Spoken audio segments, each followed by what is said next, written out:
news just in, you are looking at obviously a very disturbing live shot there. That is the World Trade Center, and we have unconfirmed reports this morning that a plane has crashed into one of the towers of the World Trade Center. CNN says right now is just beginning. Oh, there's another one. Another plane just hit.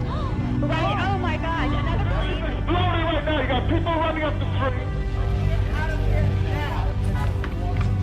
And there is smoke pouring out of the Pentagon.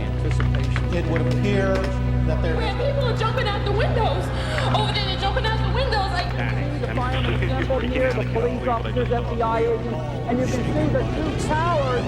A huge explosion now, raining debris on all of us.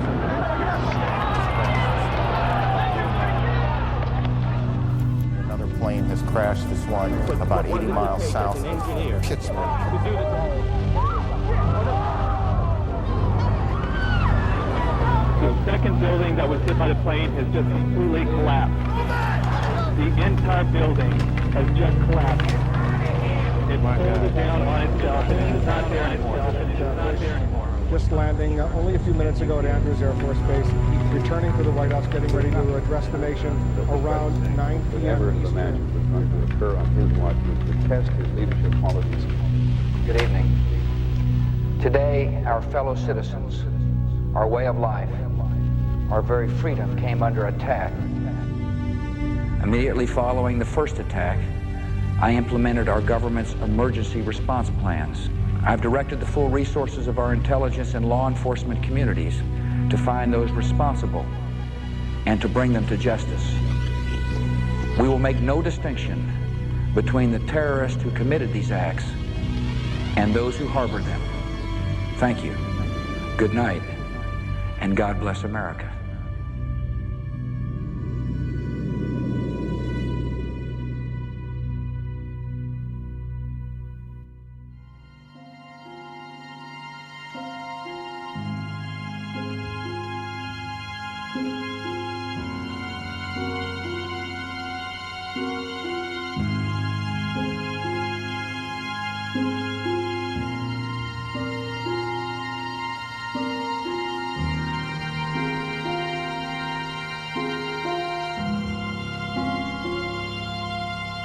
My name is Laurie Van Auken. My husband, Kenneth Van Auken, was killed on September 11th at the World Trade Center. He was on the 105th floor of the North Tower, which was the first building that was hit and the second building to collapse.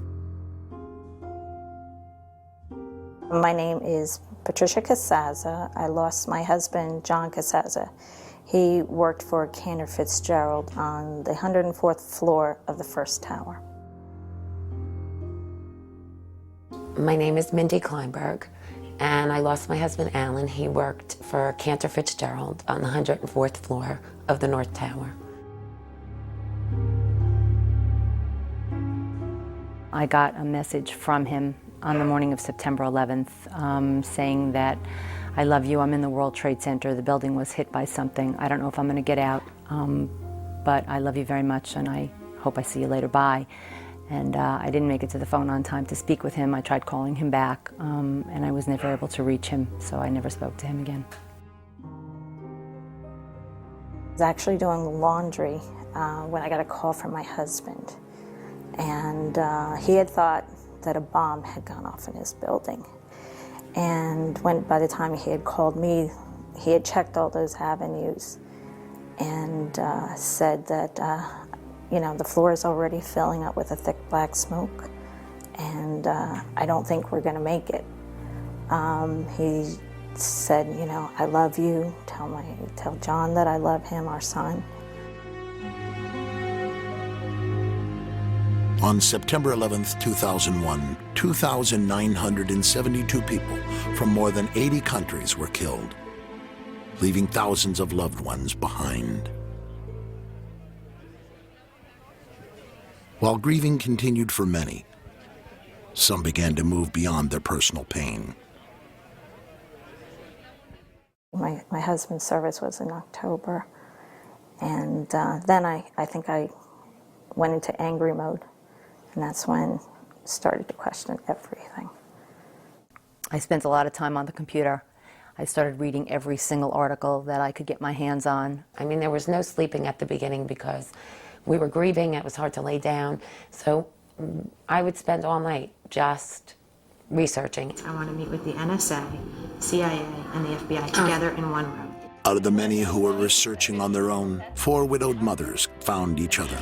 New Jersey residents Mindy Kleinberg, Patty Casaza, Lori Van Auken, along with Kristen Breitweiser, became known as the Jersey Girls. We became friends and like-minded. We all had questions. We all had questions, and we wanted answers.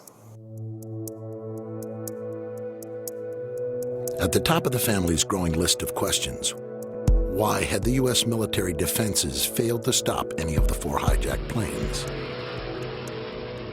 The FAA alerted U.S. air defense units of a possible hijacking at 8:38 Tuesday morning. The last plane was reported to have crashed in Pennsylvania just after 10 a.m.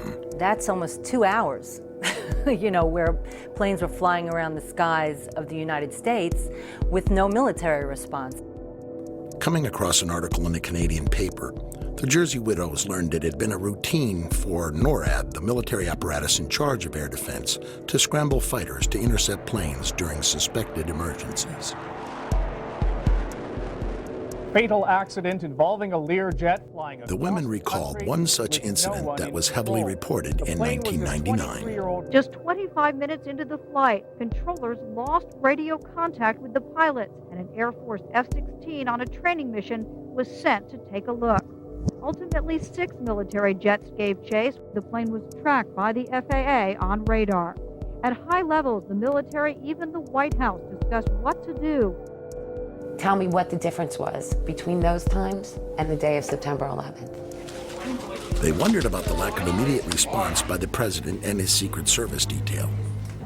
President Bush was in a Florida elementary school classroom that morning, where he sat for more than 7 minutes after being informed of the second attack. The Secret Service has an arrangement with the FAA. They'd had open lines after the World Trade Center. Tracking it by radar.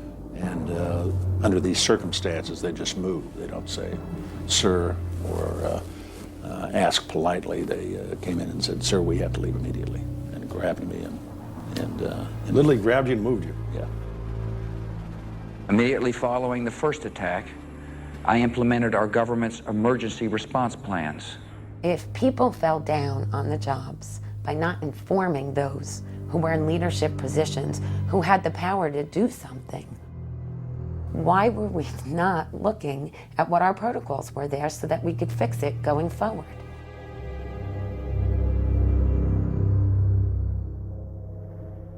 Our families didn't want us asking these questions. That was painful. We should, just be grieving and healing.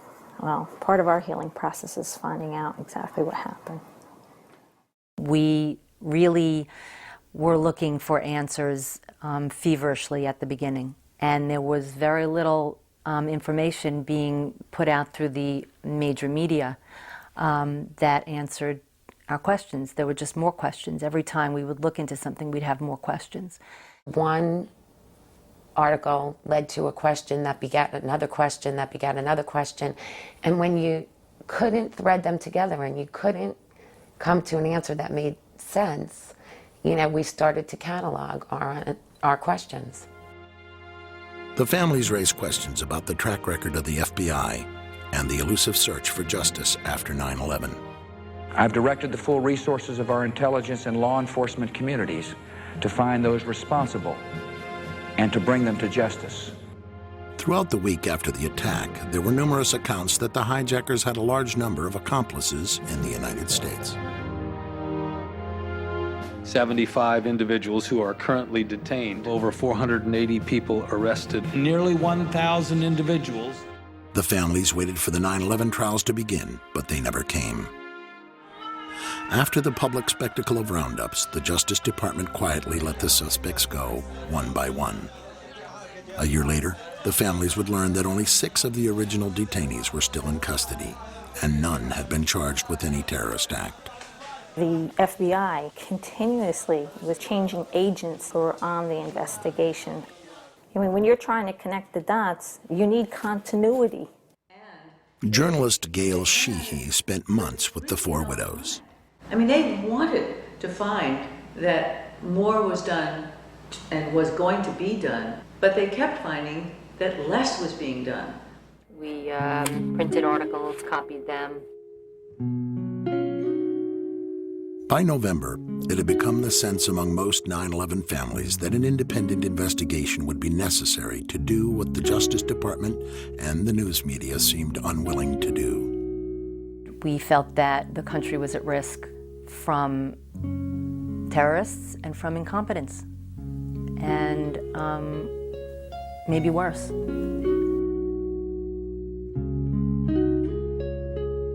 They get a little outside Washington, they stop at a red light, and they begin wriggling out of their capri pants and putting on their nice little skirts and suits so they could go around all the offices of Congress, bedevil these members of Congress and say, what are you doing about this?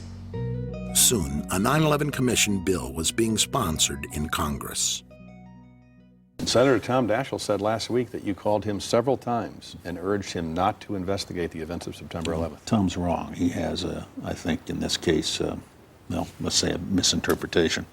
He said on one occasion that the president asked him to do that at a breakfast meeting. Are you now saying that they weren't asking to block an investigation? Lori was an independent. Mindy was definitely a Democrat. Actually, Kristen and myself voted for President Bush in the first election. And yet, even though he should have been our biggest advocate, he turned into one of our biggest adversaries.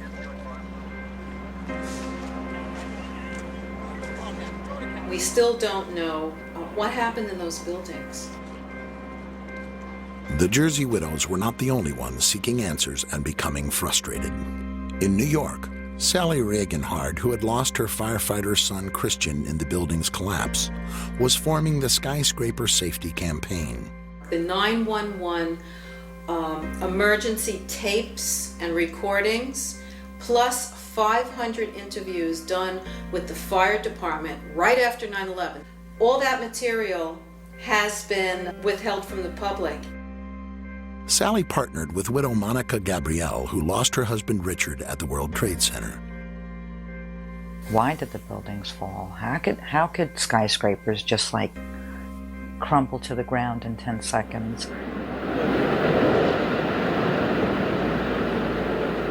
Never before or since had fire caused a steel frame building to collapse.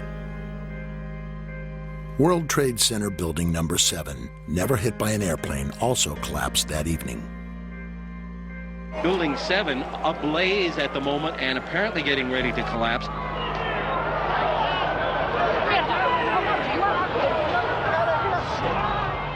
The largest structural collapse in world history, the largest loss of life on American soil since the Civil War, and not one governmental or elected official wanted to know why and how this happened.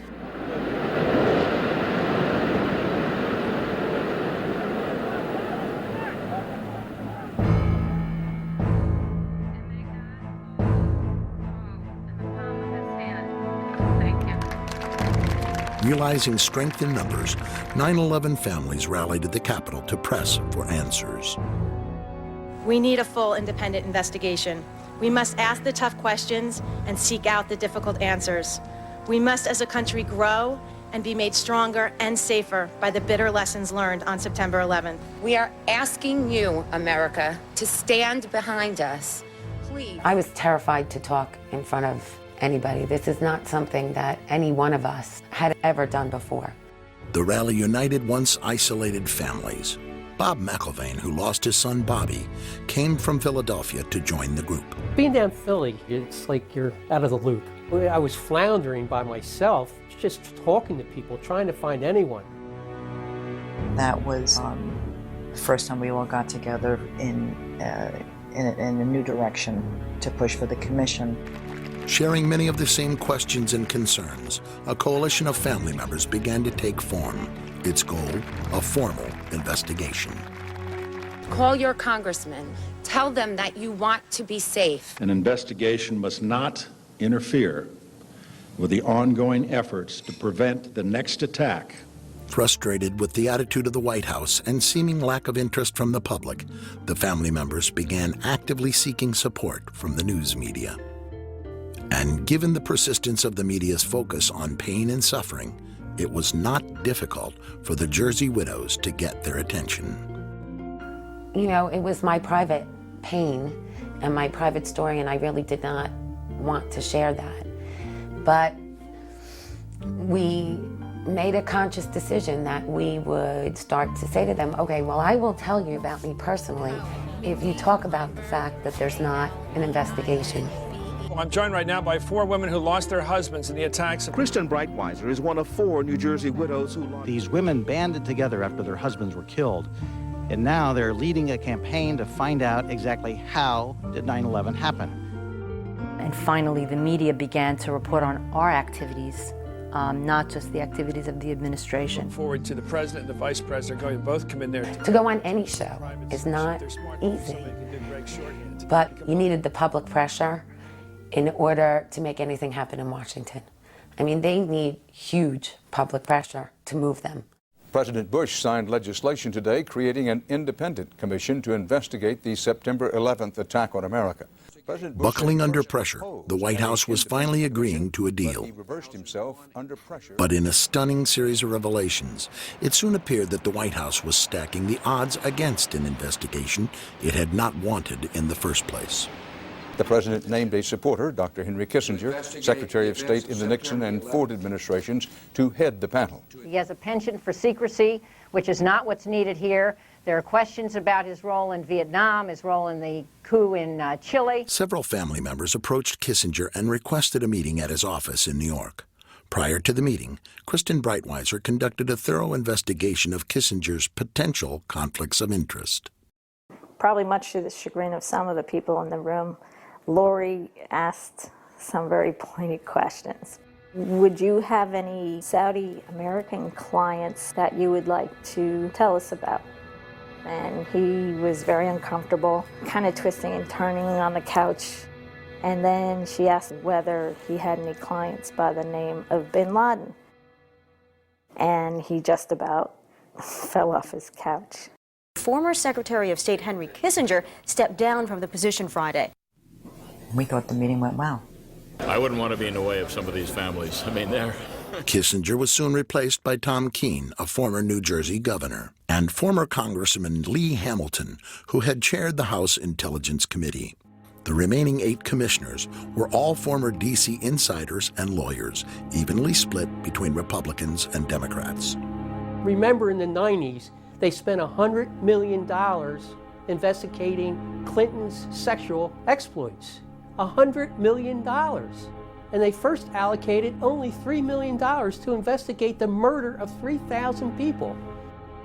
The budget was eventually raised to $14 million, but the investigation was also given less time than they had wanted, a year and a half. To monitor the commission, leading victim relatives established the Family Steering Committee. The group provided the commissioners with hundreds of well-researched questions for which they expected answers.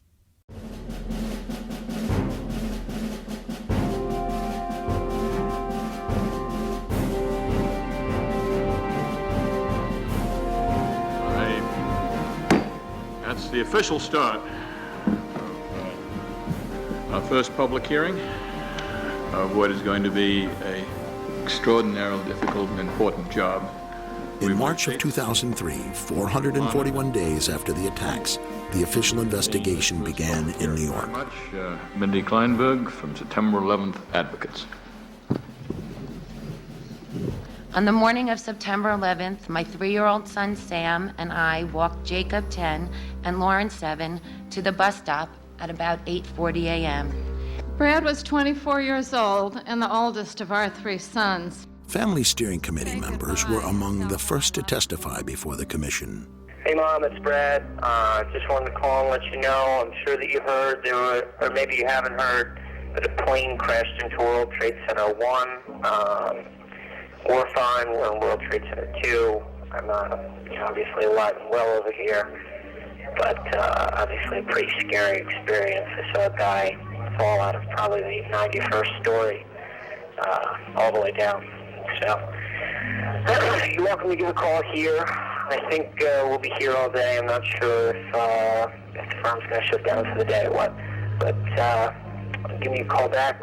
I called Dad to let him know. Love you. Welcome, Mayor Michael Bloomberg of the City of New York. From the outset, many families were concerned by how the investigation was being conducted. We begged and pleaded that people should be put under oath. At the beginning, they were not. Will describe our city government. As the hearings progressed, the families were becoming more and more frustrated by what they perceived as softball questioning from the commissioners. I've appreciated already his remarks. We have certain questions that we, families, wrote for each of the people that were coming to testify today. And the questions weren't asked. Complete waste of time. It was a bunch of people throwing accolades at each other and asking the same questions one after the other. Skirting around issues, not being defined enough in their questions. It's a stonewall. It's a cover-up. As far as I'm concerned, I'm very bitter. I'm very angry. Still, no one was prepared for what they then uncovered about Philip Zelikow, the executive director of the 9/11 Commission. He who had the power to say where the investigation was going, who would be interviewed, what would go into the 9/11 Commission report, what wouldn't. We have found out that he not only served on the transition team of the Bush administration, that he was a person who wrote a draft memo for the setup of the Bush administration's National Security Council, that he was an individual who wrote the preemptive war strategy that was eventually used for the war in Iraq, that he is a close friend of Condoleezza Rice's. We want him to resign. Philip Zelikow refused to resign, and Chairman Keene dismissed the family's concerns over conflicts of interest. Nearly a year in, the commission had only received a small amount of the documents that they had requested. At this point, what we have is literally hundreds of boxes of materials that have come into the commission, and we have not sorted through that. They gave them boxes and boxes of documents, but not left pertinent documents out.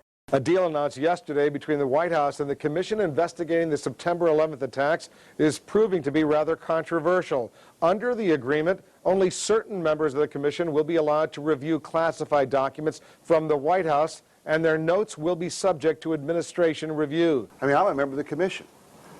The president has said only a minority of the commission can see a minority of the documents, and then they have to clear what they're going to say to the rest of the commission with the White House. The only two commission members allowed direct access to the documents? Jamie Gorelick, the Deputy Attorney General under President Clinton, and Philip Zelikow.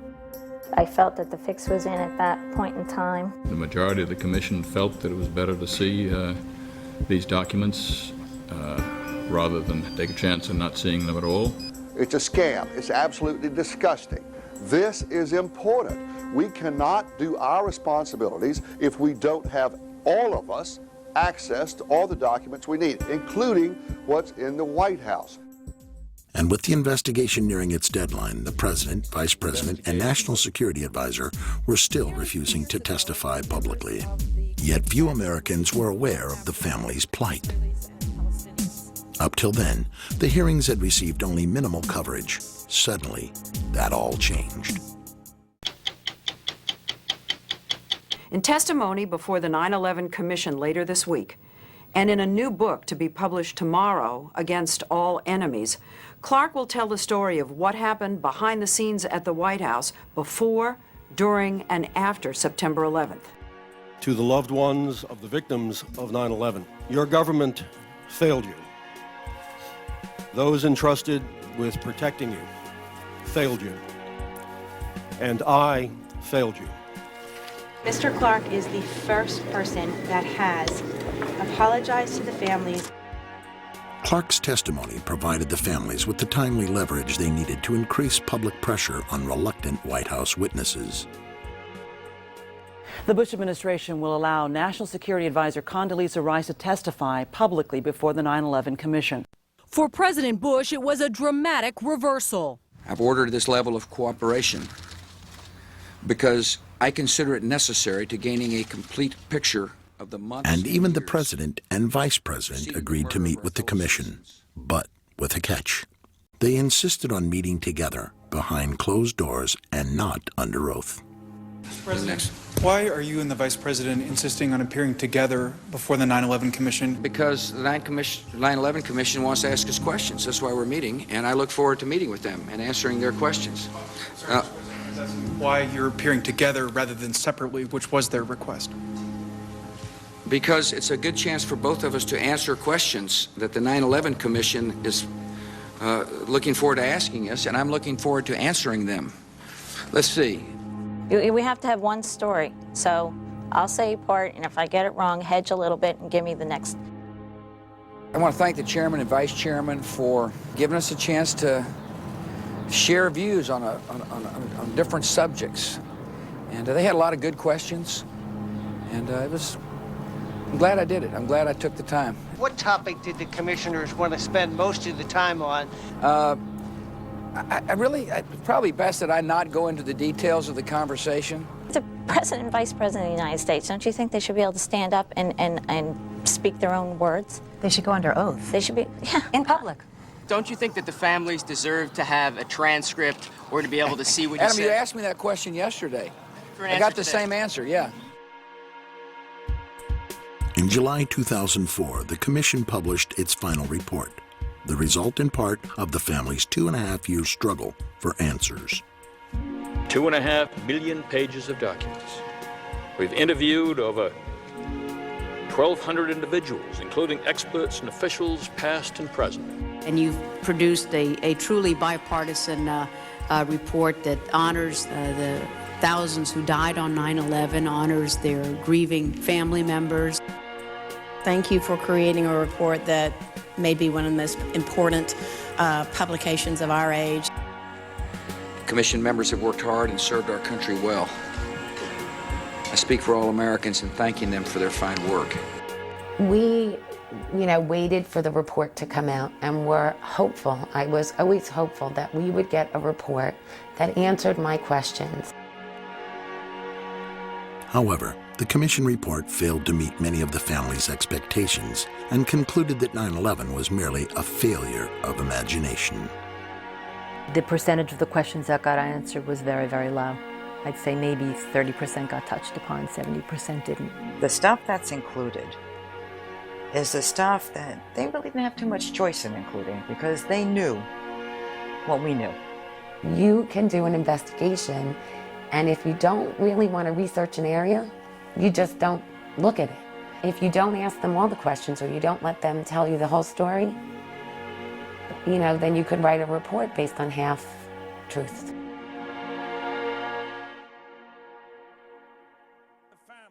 What is their feeling? Are the people who lost loved ones at 9/11 like the families of guys who were lost in Vietnam? They just can't get over it. Sometimes people try to become crusaders because they can't deal with reality. The families, I think, have to understand that it's virtually impossible to conceive of any way in which these attacks could have been stopped, even had the best things happened. On 9/11, the media started out by doing its job and somehow got waylaid and stopped doing its job. It began reporting solely on the administration and the government's activities. The news media, while yielding a fact here, a fact there, failed again and again to connect the dots. The one thing that I personally was hoping for was another Woodward and Bernstein with regard to 9/11. Someone, anyone that was willing to put their teeth into this. The families discovered a website created by independent investigator Paul Thompson. His complete 9/11 timeline, an innovative internet research tool, stitches together information from over 7,000 mainstream news stories. It was all our binders, but laid out beautifully online, and he had the ability to connect the dots. He would put a time up there and then he would back it up with mainstream media sources so you could understand why there were discrepancies in the timeline. Flight 93 crashed at 10:03, but the seismic data says 10:06. And then he'd have a link so you could see the seismic data. The whole mystique of intelligence is that you acquire this very valuable information covertly. If the truth be told, about 80%, of any of what the information that one needs is available in open source materials. Thompson's work soon gained mainstream media exposure. Paul Thompson's timeline is based on public documentation of what we know, what the world knows about 9/11. James Ridgway was among the first to bring attention to Paul Thompson's timeline. You know, it has to be almost taken more seriously than the 9/11 Commission, because, I mean, it's open. There's nothing secret here. As I began researching, I noticed this curious phenomenon, which is that there's a lot of explosive information that has come out in the mainstream press, but it comes out buried. As a casual observer of the news, I'd never noticed any of this stuff. You might find one important bit of information in, say, a newspaper story, and another bit of information on a news show. And if you start to put all those rather obscure stories together, you end up with an almost completely different narrative. For just about any area relating to 9/11, the story is quite different if you dig deeper into the news. Best in the world. And clearly, something yesterday took place in New York that was not foreseen, that we had no specific information about. Like most Americans, Thompson initially didn't question the Bush administration's first statements about the attacks. The administration consistently maintained that there were no warnings or specific threats. No specific threat involving really a domestic operation or involving what happened, obviously, the city's airliner and so forth. There were no warning signs that I'm aware of that would indicate this type of operation in the country. I first became interested in 9/11 around mid-2002, right around the time that President Bush's now famous August 6th PDB became leaked to the press. President Bush was told in August that Osama bin Laden might be planning an attack involving the hijacking of U.S. aircraft.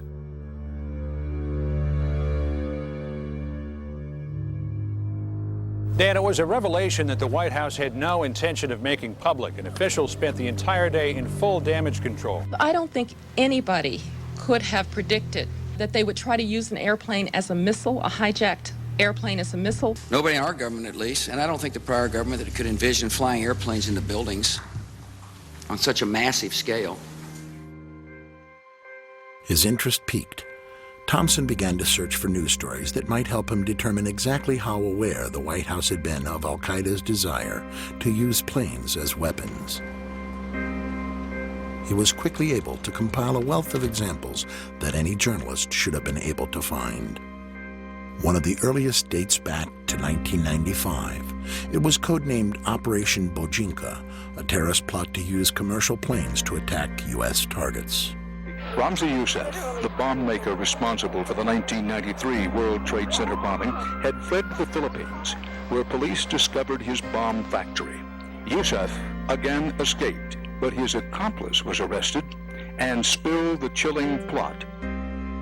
Operation Bojinka, a plan to blow up multiple airliners over the Pacific, was heavily reported, but Thompson noted most journalists failed to mention the second aspect of the plot. Only CNN International dug deeper into this story. In confidential documents from the Philippines obtained by CNN, the plan was clear. He will board any American commercial aircraft, control its cockpit, and dive it at the CIA headquarters. Other buildings targeted the Pentagon and the World Trade Center.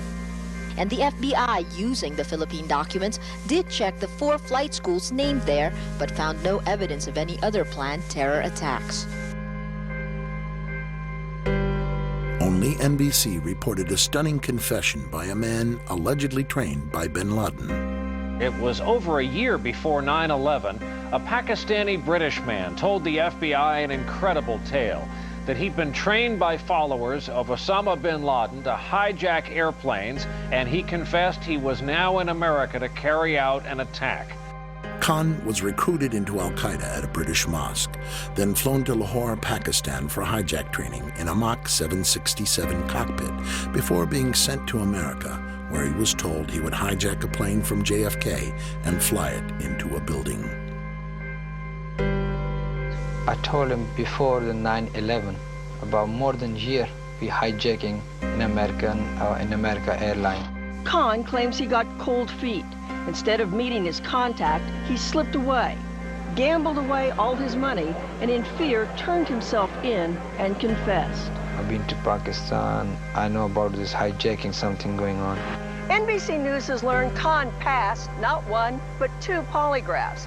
A former FBI official says Newark agents believed him, but word came from headquarters, quote, return him to London and forget about it. Access to this exclusive footage from NBC is now restricted. July 2001, according to 60 Minutes, Egyptian intelligence received a report that 20 al-Qaeda had slipped into the U.S. and 4 of them had trained on Cessnas. Now, to the Egyptians, pilots of small planes didn't sound terribly alarming, but they passed on the message to the CIA anyway, fully expecting Washington to request more information. The request never came. In fact, Thompson compiled stories about 14 different nations that had warned the U.S. prior to 9/11. You could have one story that comes out on the front page and another story that comes out on page B12. And what I found is that many times the story that comes out on B12 is more important than the story that comes out on the front page. March. Italian intelligence gave information to the U.S. based on their wiretap of an al-Qaeda cell in Milan. The LA Times and the Washington Post said the wiretaps warned of brothers going to the United States and a massive strike involving aircraft. August.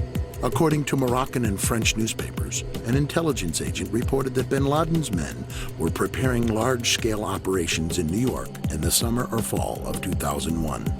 The agent was then called to the U.S. to report this information directly. August. Britain warned 3 times of an al-Qaeda attack in the U.S., the final warning specifying multiple airplane hijackings. According to Britain's Sunday Herald, the warning was passed on to President Bush a short time later.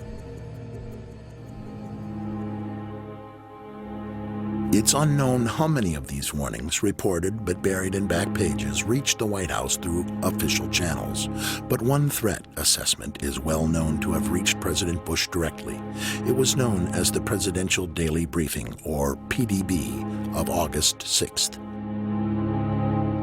The Bush administration kept it from the public for months until it was revealed in part by the CBS News in May 2002, putting the White House on the defensive. All of this reporting about hijacking was about traditional hijacking. You take a plane, people were worried they might blow one up. I'd like to ask you about the August 6th PDB. Sure. You mentioned it. 2 years later, President Bush responded to questions about what led him to request the August 6th briefing. Ed, I asked for the briefing, and the reason I did is because there had been a lot of threat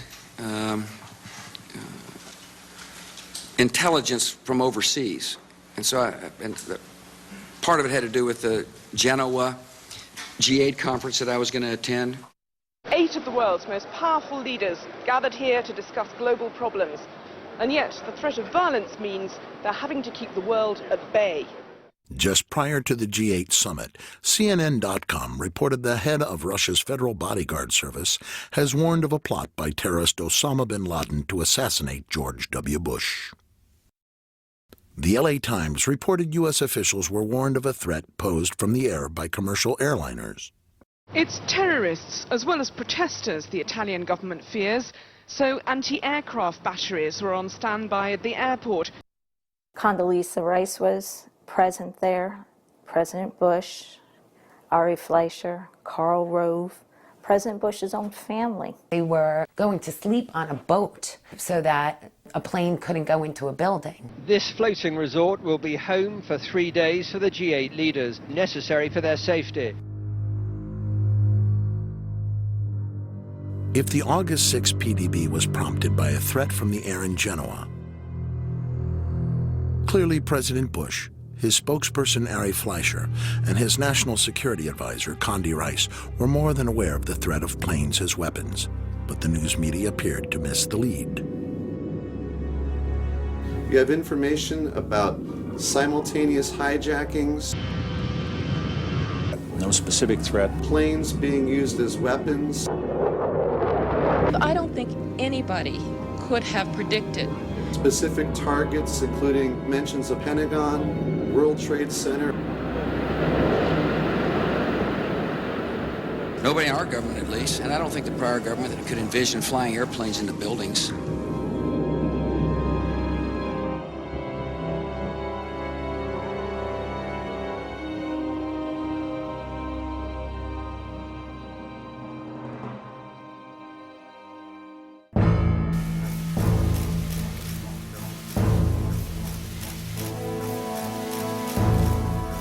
Dr. Rice, would you please rise and raise your right hand? You swear or affirm to tell the truth, the whole truth, and nothing but the truth.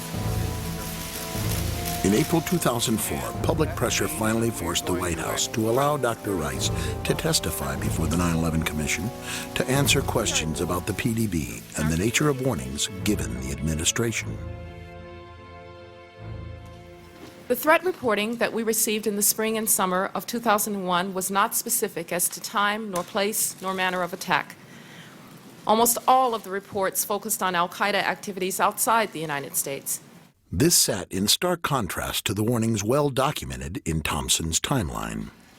What the August 6th PDB said, and perhaps I should read it to you. We would be happy to have it declassified in full. When she was testifying, one Ben Venice was really trying to get into the nitty-gritty. Did you tell the President at any time prior to August 6th of the existence of al-Qaeda cells in the United States? First, let me just make certain. If you could just answer that question, first, because I only have a very limited... I understand, Commissioner, but it's Did you tell the important that President? I also address... It wasn't like a trial. You couldn't grill these people till you got the answer. I really don't remember, Commissioner, whether I discussed this with the President. Just let me move on, if I There may. were no specifics. And What about August 6th? What did August 6th memo say? And then she would start going off. It was historical information based on old reporting. There was no new threat information, and it did not, in fact, warn of any coming attacks inside the United States. And what was the title of the memo? I believe the title was Bin Laden Determined to Attack Inside the United States. Now, the PDB... 2 weeks later, the White House finally declassified the PDB. There's lots of examples where it's a domestic threat. Bin Laden told followers he wanted to retaliate in Washington. You know, Bin Laden was planning to exploit the operatives' access to the U.S. to mount a terrorist strike. Abu Zubaydah was planning his own U.S. attack. Less FBI information since that time indicates patterns of suspicious activity in this country consistent with preparations for hijackings or other types of attacks, including recent surveillance of federal buildings in New York. That's present tense and domestic. Ari Fleischer came out right after September 11th and said there were no warnings. I watched him tell me there were no warnings, okay? I want to know why nobody has gone back and said, what did he mean? Howard Dean recently seemed to muse aloud whether you had advanced knowledge of 9/11. Yeah. Look, there's time for politics. And, you know, it's time for politics. And, it's an absurd insinuation. The press has reported this one and that one, but they haven't really put it all together and said, God, how many different warnings did you get? How many different ways was this information coming at you? And why wasn't anything done about all these warnings? Why is the Attorney General of the United States doing all his air travel by specially chartered jet? The Justice Department cited what it called a threat assessment by the FBI and said Ashcroft has been advised to travel only by private jet for the remainder of his term.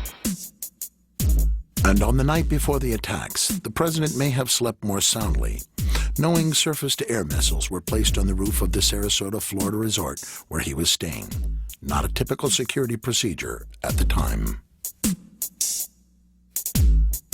That same night, quote, a particularly urgent warning may have been received, causing some top Pentagon brass to cancel their scheduled flights the morning of 9/11.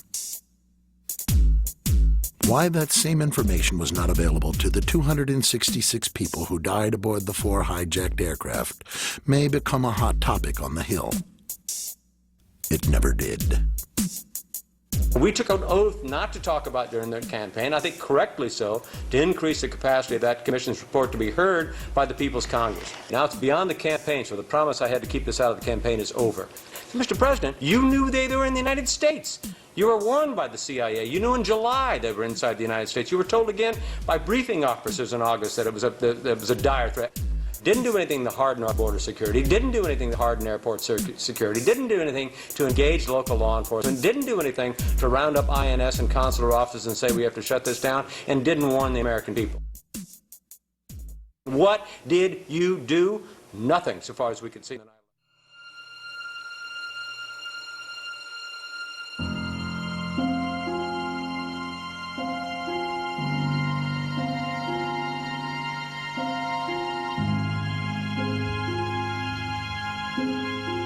The government first said there were no warnings. There were. Then the White House insisted the warnings were not specific as to where, when, or how. The 9/11 families and the timeline connected the dots where the media didn't. There were many warnings. Most were detailed, some were urgent, and yet little or no defensive action was taken by responsible officials, except for their own personal protection. The public was better informed in the summer of 2001. Lives would have been saved. Maybe the attacks wouldn't have been prevented. Lives would have been saved. My husband was in Tower 2. If he knew that it was a terrorist attack, he wouldn't have stayed in the building. When they were told that the building was secure and to stay at their desk, maybe they would have left. Maybe, those who thought that the first attack was an errant plane would have thought differently and responded differently. But again, we weren't given the information to make any of these decisions for ourselves. Even as the first tower burned on every channel that morning, no one on the federal level who had received warnings all summer called New York to order an evacuation of Tower 2. No one ordered fighters to perform any timely defensive action against the remaining hijacked planes. No one responded adequately to the crisis. It has been said that the intelligence agencies have to be right 100% of the time, and the terrorists only have to get lucky once. This explanation for the devastating attacks of September 11th, simple on its face, is wrong in its value. Because the 9/11 terrorists were not just lucky once. They were lucky over and over again. When you have this repeated pattern of broken protocols, broken laws, broken communication, one cannot still call it luck. If at some point we don't look to hold the individuals accountable for not doing their jobs properly, then how can we ever expect for terrorists to not get lucky again?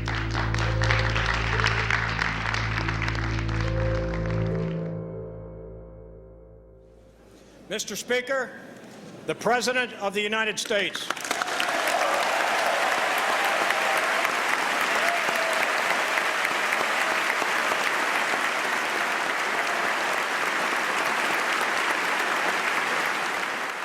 On September the 11th, enemies of freedom committed an act of war against our country. And tonight, the United States of America makes the following demands on the Taliban. Deliver to United States authorities all the leaders of al-Qaeda who hide in your land. The Taliban must act and act immediately. They will hand over the terrorists, or they will share in their fate.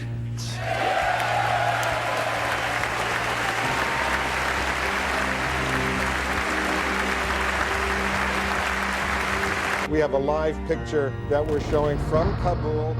American ground forces at this hour are penetrating Afghanistan. Mazar-e-Sharif apparently has been taken. We had reached to the outskirts of Kabul. One of Osama bin Laden's top lieutenants was killed. one of the infamous Al-Qaeda caves. Plenty of room for some fighters to hide when the American bombs start to fall. Unbroken military activity attacking the White Mountains. Despite the crushing defeat of Al-Qaeda forces at Tora Bora, U.S. military officials still don't know where to find Osama bin Laden. This is Tora Bora, the remains. The rest of the Afghan fighters are headed home.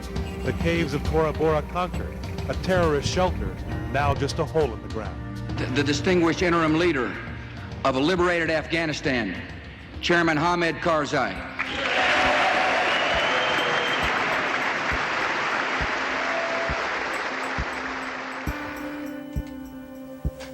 America's apparently clear military victory in Afghanistan was not so clear-cut to Paul Thompson. The war ended very quickly, but in the end, the U.S. was only able to capture or kill one major al-Qaeda figure and no Taliban figures. You know, the fact is right now today, we don't have any high-ranking Taliban or al-Qaeda. We haven't really captured anybody, one or two on the fringe. His understanding of the government's actions before 9/11 now fundamentally changed. Thompson decided to take a similar look into what happened in Afghanistan. The press never looked very closely at how so many of these leaders were able to escape. However, if you piece together a number of different news accounts, you can begin to understand the story.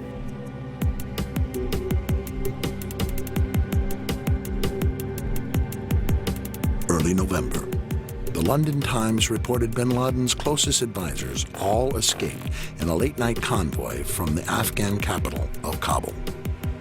An eyewitness reported, "We don't understand how they weren't all killed the night before, because they came in a convoy of at least 1,000 cars and trucks. It must have been easy for American pilots to see the headlights." By the 10th, bin Laden had joined the convoy in Jalalabad. An intelligence official told Night Ritter newspapers it was obvious that this area was to be the base for an exodus to Pakistan. We were amazed that nothing was done to prepare for it. On November 14th, the Northern Alliance captured Jalalabad. That night, 1,000 fighters and a convoy of several hundred vehicles escaped again, this time with bin Laden, driving hours to the fortress in Tora Bora. The U.S. bombed the nearby Jalalabad airport, but apparently did not attack the convoy. November 15th, at the cave complexes of Tora Bora, an estimated 1,600 of bin Laden's fighters are now surrounded. The most important battle of the war begins. U.S. warplanes are keeping a close eye on mountain passes, and U.S. Special Forces are working with Pakistani troops on the border to block possible escape routes. While there were two main escape routes, Newsweek reported that the U.S. bombed only one. Using the other route, hundreds of al-Qaeda and Taliban, including senior leaders, escaped. In the wake of the attacks, eyewitnesses told Britain's The Daily Telegraph that they were shocked that the U.S. had surrounded Tora Bora only on 3 sides. Bin Laden walked out of the Tora Bora cave complex and into Pakistan with a number of loyal followers.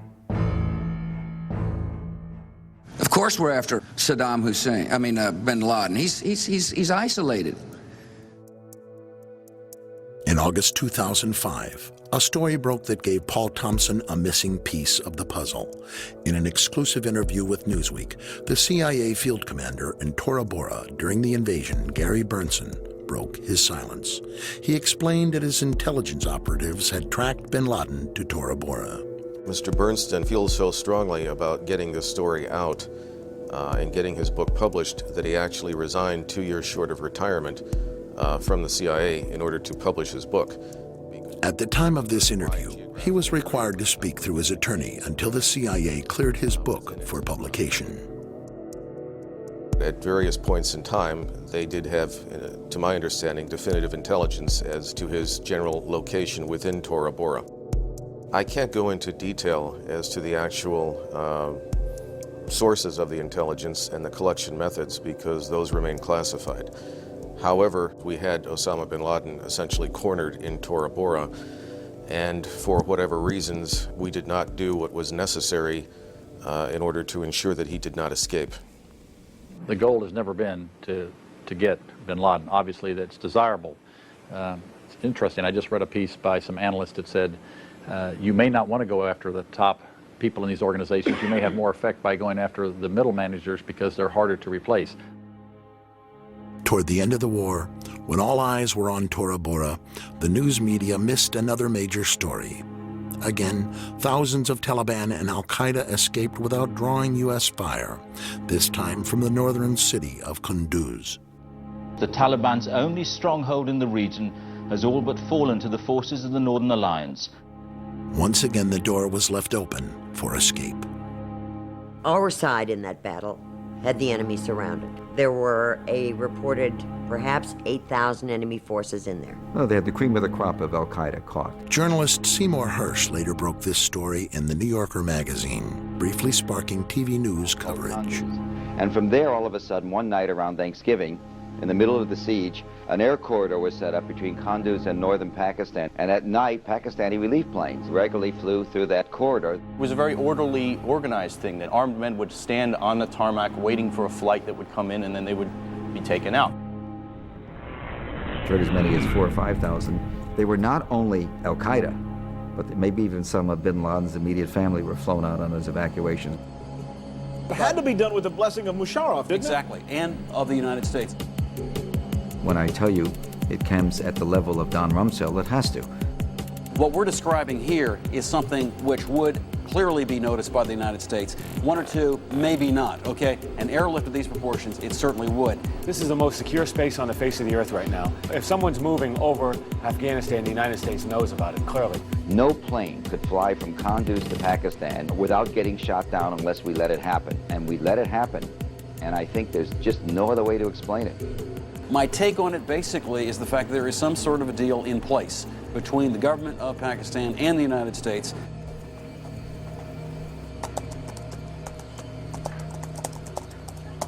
Intrigued, Thompson looked deeper into Pakistan.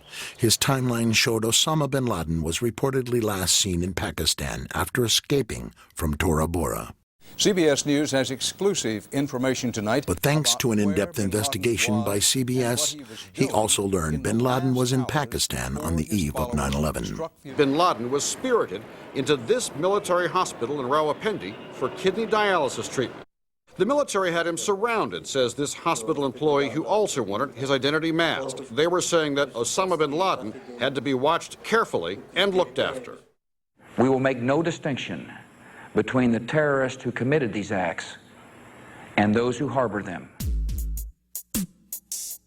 To better understand the ties between bin Laden and Pakistan, Thompson followed a timeline thread that began with covert Pakistan involvement in the Soviet-Afghan War 2 decades ago. In 1979, in the midst of the Cold War, the Soviet Union invaded Afghanistan. Throughout the 80s, the Soviets battled the Mujahideen, a group of anti-Soviet fighters that included bin Laden. The Mujahideen were backed by the Central Intelligence Agency, who hoped to give the Soviets their own costly Vietnam-type war. Rather than fund the Mujahideen directly, the CIA covertly channeled money through the Pakistani intelligence agency, the ISI. The Washington Post has published some of the definitive accounts of the conflicts. They helped create bin Laden and the roots of al-Qaeda during the Russian occupation of Afghanistan, when the American CIA and the intelligence services of Pakistan and Saudi Arabia created this group of people to fight the Russians in Afghanistan. Billions of dollars from the CIA and the Saudis were passed through the ISI to support the war. The strategy worked, and the Soviets were defeated. The Taliban are widely alleged to be the creation of Pakistan's military intelligence, the ISI. Experts say that explains the Taliban's swift military successes. Emboldened by their victory and the influx of weapons and cash, the ISI helped to install the Taliban and deepen their ties to bin Laden and his terror network. Because there's really no difference between an ISI training camp for terrorism and an Al-Qaeda training camp for terrorism. You would have some people working for Al-Qaeda, and they would go out to an Al-Qaeda mission. And you had other people working for the ISI, and they would go off to Kashmir on one of their missions. Thompson wondered if ISI involvement in terrorism included the attacks of 9/11.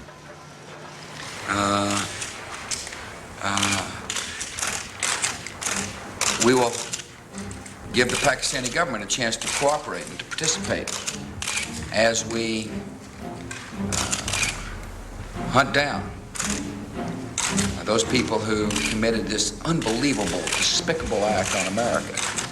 What I am told by senior administration officials is the Pakistani government has promised to, quote, fully cooperate. The dictator of Pakistan, General Musharraf, came forward. Within days of the attacks, Pakistan was hailed as a major ally in the new war on terror. The White House seemed confident that Al-Qaeda alone was behind 9/11.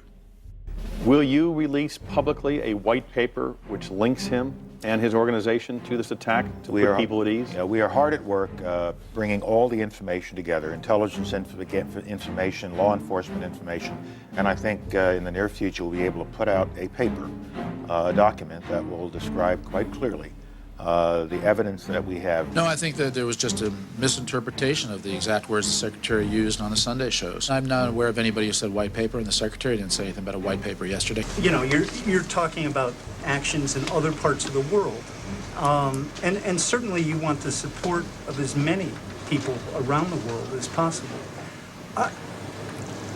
You know, I guess it seems as though you're asking everyone to trust you. I mean, logic tells you they couldn't have done it alone. This was a sophisticated plot. Bin Laden was not capable of doing this by himself and his group. So who was capable? Obviously, there has to be much more of an investigation in Pakistan. But on October 1st, the FBI discovered evidence linking the alleged hijackers and Al-Qaeda by following a money trail that ended at Mohammed Atta in Florida. Suspected hijacker Mohammed Atta received wire transfers via Pakistan and then distributed the cash via money orders bought here in Florida. A senior law enforcement source tells CNN the man sending the money to Atta is believed to be Ahmed Umar Saeed Sheikh. He reportedly is controlling certain aspects of the financial transactions of the Al-Qaeda network. Once a standout student at the London School of Economics, the British-born son of Pakistani parents speaks 5 languages. The story made news in every major newspaper. With 9/11 paymaster identified as an alleged Al-Qaeda moneyman, it seemed that the U.S. finally had its proof that Al-Qaeda was involved. The U.S. war on terror could now move ahead. But what most of his post-9/11 reports about Omar Saeed Sheikh had failed to mention was that at the same time Sheikh dropped out of the London School of Economics to presumably join Al-Qaeda. He had also joined the ISI. Arresting officer A.K. Jain says, under questioning, Omar Sheikh admitted he was supported by the Pakistan government's intelligence service, the ISI. He had told me that. He admitted to you? Oh, yes. And after his release, it was very clear that he was provided protection and safe haven in Pakistan with the direct support, with the knowledge, and obviously with the connivance of the Pakistani intelligence.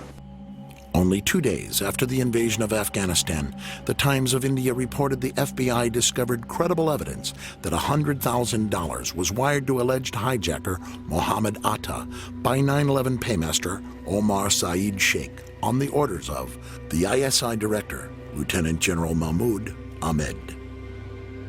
Had that been the head of the Iraqi intelligence agency, do you think we would have heard of it?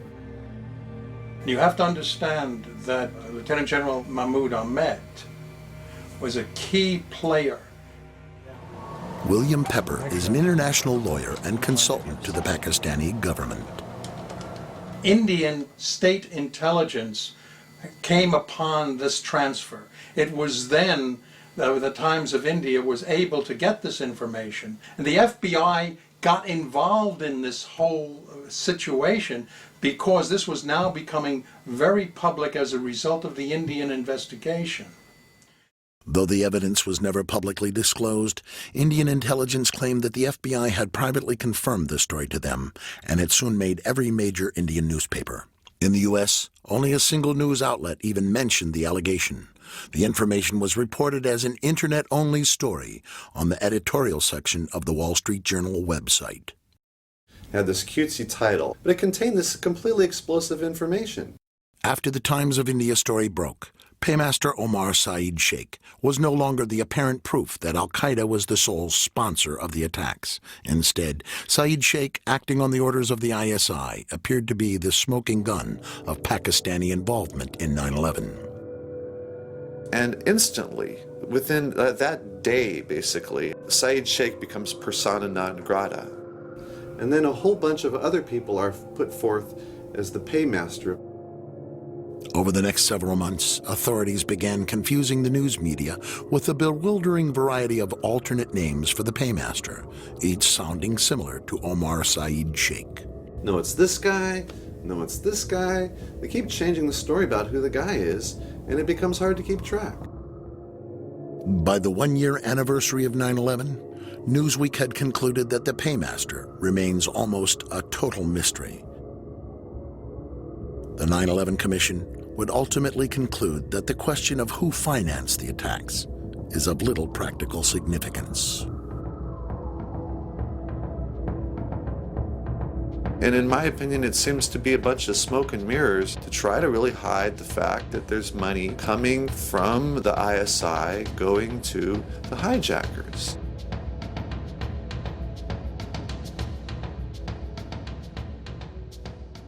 If we were really going after the people who sponsored al-Qaeda, wouldn't we be bombing Pakistan? Are we better off in Pakistan or in Iraq in terms of beating terrorism? I would say to you, if you'd asked me that question, I would say, no question. Let's forget about Iraq and let's focus on Pakistan. There is no reason for the administration to continue to shield make-believe allies who are supporting, either directly or indirectly, terrorists whose goal is to kill Americans. And do you think that will ever become public? Which countries are talking about? It'll become public at some point when it's turned over to the archives, but that's 20 or 30 years from now. We need to have this information now because it's relevant to the threat that the people of the United States are facing today. And here the story took another unexpected turn. Several top news sources had all reported that the Pakistani ISI director had actually been in Washington for a rare visit during the week of September 11th. Yes. Are you aware of the reports at the time that ISI chief was in Washington on September 11 and on September 10th, $100,000 was wired from Pakistan to these groups here in this area? And why he was here? Was meeting with you or anybody in the administration? I have not seen that report, and he was certainly not meeting with me. Yes? LA Weekly reported that on the very evening of September 11th, U.S. State Department officials began negotiating the terms of the U.S.-Pakistani partnership with ISI Director Mahmoud Ahmed, the very man who was alleged to have ordered the wire transfer to Muhammad Atta. The talks continued over the next several days before the Lieutenant General returned to Pakistan on September 14th. But an undercover operative named Randy Glass says he can prove that USA officials knew about the ISI role in 9/11, even as they chose to partner with Pakistan. The revelation came in yet another largely overlooked story, this one reported by Dateline NBC. Con man turned undercover operative Randy Glass was infiltrating a terrorist arms buying network layer by layer. Former conman Glass was part of a 1999 government sting called Operation Diamondback, a 2.5-year investigation by the FBI and the Bureau of Alcohol, Tobacco, and Firearms. On July 22, 1999, Glass flew to New York for a meeting here at the trendy Tribeca Grill. It was dinner for 4. Glass, his first contact, Dia Moishan, the Jersey City businessman Mike Malik, and the mystery man, R.G. Abbas. You know who supplies him with money? Who? Glass was wearing a wire. Mixed in with the dinner crowd were agents from the FBI's terrorism task force. Basically, what he told me was they were interested in purchasing a large amount of sophisticated weapon systems. And who was Abbas representing in this? Abbas was represented to me as being an ISI agent. And this is where the stakes really get high. Because if Abbas was telling the truth, Randy Glass and the feds were about to cut an illegal weapons deal with a Pakistani intelligence operative linked to terrorists. The story of Randy Glass never seemed to quite catch on. If you ask most people, have you heard about this? Have you heard about Randy Glass? They haven't heard about it. Earlier today, Perhaps the story failed to spark the public imagination because the most dramatic revelation ended up on Dateline's cutting room floor. I had been threatened by FBI agent Steve Brodowski that if I mentioned any of that, I would be charged with obstruction of justice. 2 months later, the Palm Beach Post ran this story. During the course of the conversation, I asked him exactly what his intentions were. After dinner, as we walked outside, he pointed in the direction of the World Trade Center and said, "Those towers are coming down."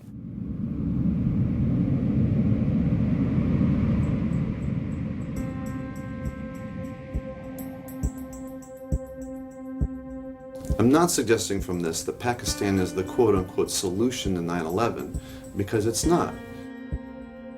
Pakistan is one part in a very complicated story. But the question to me is, who else was involved with Al-Qaeda?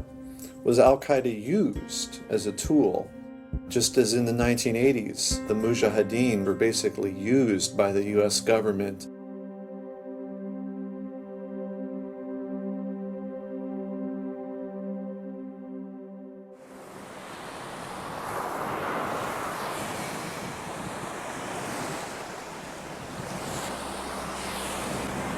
In August 2004, after the 9/11 Commission had disappointed so many of the families with its report, Paul Thompson's completed timeline was published as a book by HarperCollins.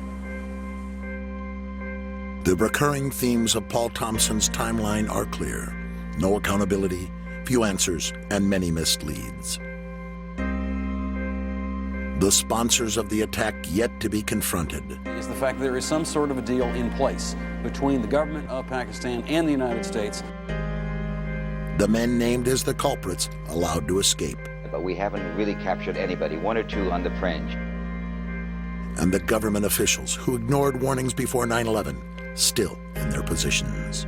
I don't remember the Al-Qaeda cells as being something that we were told we needed to do something about.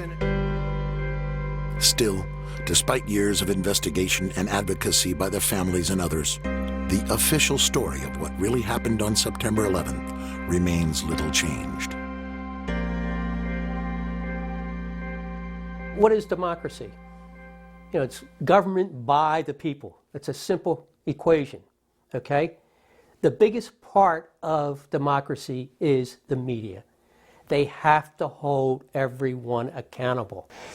You know, it would be impossible as a citizen to be up and informed on every single topic because it took us thousands of hours of research in order to be informed enough to ask the right questions here. And that's where you need media, because you know what? Somebody has to be out there connecting the dots. And we don't have that. Good morning, everyone. Thank you very much, Diane and Charlie. Please don't go away because... I think news reporting has drastically changed since 9/11. Rebecca Abrams, an assignment editor with ABC News. The reporting now, there is always use of caution in how we cover a story. For those tuning to the internet rather than network news, online buzz about President Bush in the Florida classroom had started within weeks of the attacks. But most Americans remained unaware. For nearly 3 years, the footage gathered dust on newsroom shelves as the networks avoided the issue in their anniversary retrospectives. ABC News is going to be with you all day long, bringing you the events of the day, starting with the memorial here. They seem to go out of their way to avoid exposing the president's lack of response. The president thought for a second or two about getting up and walking out of the room, but the drill was coming to a close and he didn't want to alarm the children. Instead, Bush pauses, thanks the children. Thank you also very much for showing me your reading skills. And heads for the empty classroom next door. This is Michael Moore. Finally, into the void created by the news media glossing over the discomforting issues came filmmaker Michael Moore with his record-breaking film, Fahrenheit 9/11. Sharply critical of the administration, the film sparked controversy and fiery attacks on Moore himself, including during prime time at the Republican National Convention. Please, my friend. He's certainly not a disingenuous filmmaker. Why had it been left to McCain's disingenuous filmmaker to bring these questions to the American public? Fahrenheit 9/11, which is based a lot on our reports at BBC television on my book. ABC News has free access to everything we do at BBC television. We say, go ahead, run it. Run the story. You don't like the way Michael Moore does it? You think it's too polemical or biased? Fine. Run the hard news, buddy. It's on AP, it's Bulletin Crash. We are every day kicking and screaming in the newsroom, trying to get stories out. But we could do a story and it might not make air. You have someone from the corporation making the editorial decisions. These are not journalists. Another reaction from the administration now, and again, not exactly... With the stifling of dissent on the rise in America after 9/11, the tough questions were not asked, much less answered. You know, there was a time in South Africa that people would put flaming tires around people's necks if they dissented. And in some ways, the fear is that you'll be necklaced here. You'll have a flaming tire of lack of patriotism put around your neck. Now, it's that fear that keeps journalists from asking the toughest of the tough questions. So all this information keeps popping out here and there, but what happens is that no one wants to take the ball and run with it because all the information's there. If we could put it together and get it into the Washington Post as a 10-day series, and people are saying, unbelievable. The facts were dribbled out and over such an extended period of time that I think that effect was lost on the American public. The press should have been doing a better job of putting those conflicts, if you will, side by side in a cumulative report. But that's not the job of reporting. That's the job of editorial pages and politicians and others to make those kinds of judgments, and the public itself and the 9/11 relatives themselves to make those kinds of assertions. All we can do in our reporting is report facts. And we have reported those facts, and we have held those facts up against public statements at the time, which is why they know that that's what took place from our reporting.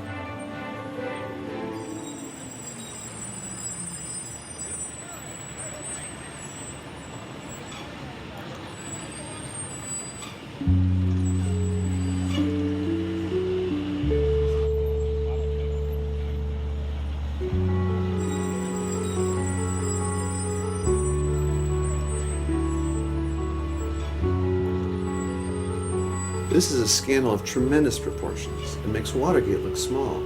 But there's a strange lack of interest of people both on the left and on the right.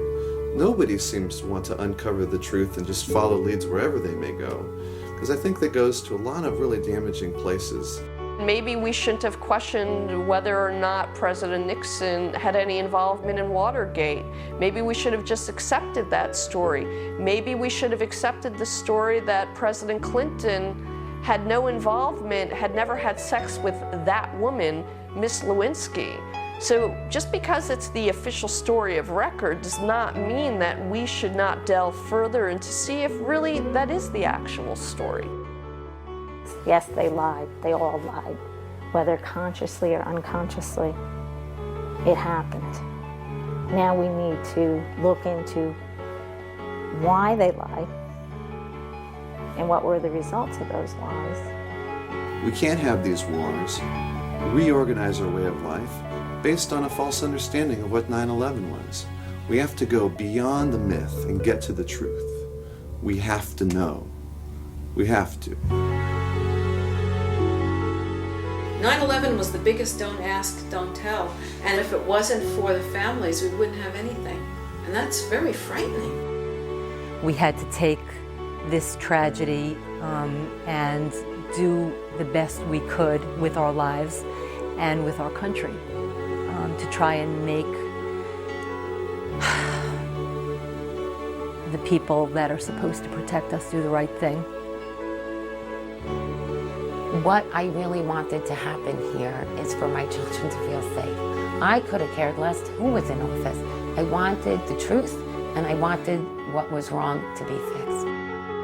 What we're left with after our journey is no answers, no accountability, and I've wasted 4 years of my life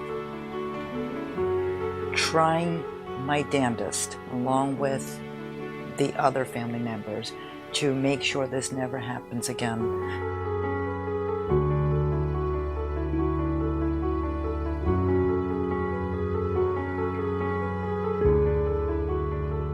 Let me just say something real quickly about my son, please.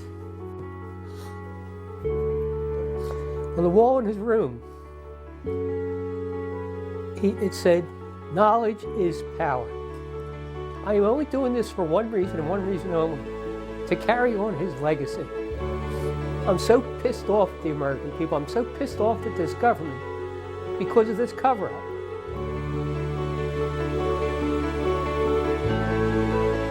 John Gerard Coughlin.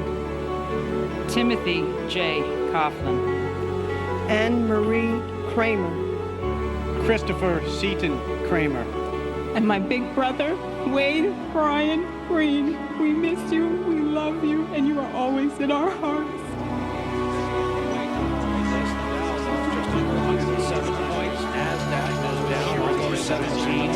For this week's trading, the Dow lost more than 351 points. That's 3% of its overall value. NASDAQ was off almost 93. That's more than a 4% drop for the week. We'll take a break here.